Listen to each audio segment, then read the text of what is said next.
Abidjan, une ville de rêves, de promesses et parfois de silence qui tue. Josiane pensait qu'elle allait partir en Europe, vivre l'amour, construire une vie. Mais ce qu'elle ignorait, c'est qu'elle allait partir pour toujours. Voici son histoire. Dans un petit quartier d'Abidjan, où les ruelles serpentent entre des maisons modestes, où les rires d'enfants se mêlent aux appels des commerçants, vivait Josiane, une jeune et belle femme âgée de 27 ans. Dans cette ville vibrante, pleine de contrastes, elle rêvait d'une vie meilleure, portée par l'espoir d'un mariage heureux et d'un avenir radieux. Il y a un an, sa famille lui avait présenté un homme venu d'Europe, un Ivoirien qui parlait de stabilité, d'amour et de projets communs. Tout était allé si vite. Les promesses étaient belles, l'avenir semblait tracé. Ils s'étaient mariés et Josiane était devenue une épouse, une femme qui attendait, une femme qui croyait. Après leur mariage, son mari est rentré en Europe avec la promesse de revenir la chercher plus tard. Mais derrière cette façade de bonheur, une autre réalité se dessinait, plus sombre, plus silencieuse. Les premiers mois étaient idylliques. Son mari l'appelait sans cesse, lui envoyait des messages remplis de tendresse, lui faisait parvenir de l'argent pour qu'elle ne manque de rien. Il lui parlait de l'avenir, de leur futur ensemble en Europe. Josiane se sentait aimée et protégée. Puis, un jour, le silence s'est installé. Les appels sont devenus rares, les messages espacés. Lorsqu'elle osait lui écrire, il prenait des jours avant de répondre, et ses mots étaient secs, distants. L'affection avait disparu, remplacée par des reproches.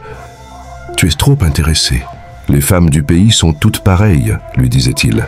Dans la maison de son mari, où elle vivait désormais avec sa belle famille, Josiane n'était plus une épouse, mais une servante.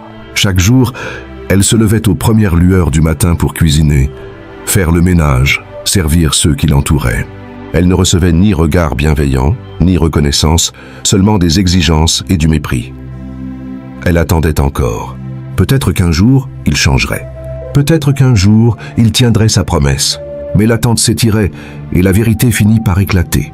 Un soir, alors qu'elle fouillait discrètement les réseaux sociaux de son mari, elle découvrit ce qu'elle n'aurait jamais voulu voir. Des photos, des messages et une autre femme. L'homme qu'elle avait épousé en toute confiance vivait déjà en couple là-bas en Europe avec une femme blanche. Leur mariage n'avait jamais été un projet sincère, seulement un arrangement, une illusion pour obtenir des papiers, pour faire bonne figure. Le choc fut brutal, la douleur insoutenable. Elle avait cru en lui, en leurs promesses, en leur avenir. Mais tout n'avait été qu'un mensonge depuis le début. La famille de son mari, au lieu de la soutenir, lui répétait les mêmes phrases. « Patiente, c'est comme ça les mariages à distance. Un jour, il viendra te chercher. » Mais Josiane ne voulait plus attendre car elle avait perdu patience. Elle suffoquait sous la pression, sous le poids des regards accusateurs, sous la honte qu'on lui imposait. Son cœur était brisé, son esprit fatigué. Jusqu'à ce matin-là. On frappa à la porte de sa chambre. Aucune réponse. Le silence pesait. On força la porte. Sur son lit, Josiane reposait, immobile. Elle s'était donné la mort. À côté d'elle, on trouva une lettre portant quelques mots, gravés par la douleur. « Je t'ai aimé, je t'ai fait confiance. Mais tu as trahi notre amour. Je te souhaite de vivre heureux avec ta femme blanche là-bas. Peut-être qu'un jour, nous nous reverrons dans l'au-delà. » Son choix était définitif, son cri silencieux, son âme éteinte. Josiane était-elle condamnée à cette fin? Devait-elle se taire, subir, se sacrifier pour un mariage qui n'existait que sur le papier? Son histoire est celle de milliers de femmes, piégées entre les illusions imposées, les pressions familiales et la peur du regard des autres. Mais plus jamais une Josiane ne doit être poussée à l'impensable. Plus jamais une femme ne doit se croire prisonnière d'une vie qui n'a plus de sens. Son silence est brisé. Cette histoire doit être racontée, partagée et écoutée, pour que plus jamais une Josiane ne disparaisse ainsi.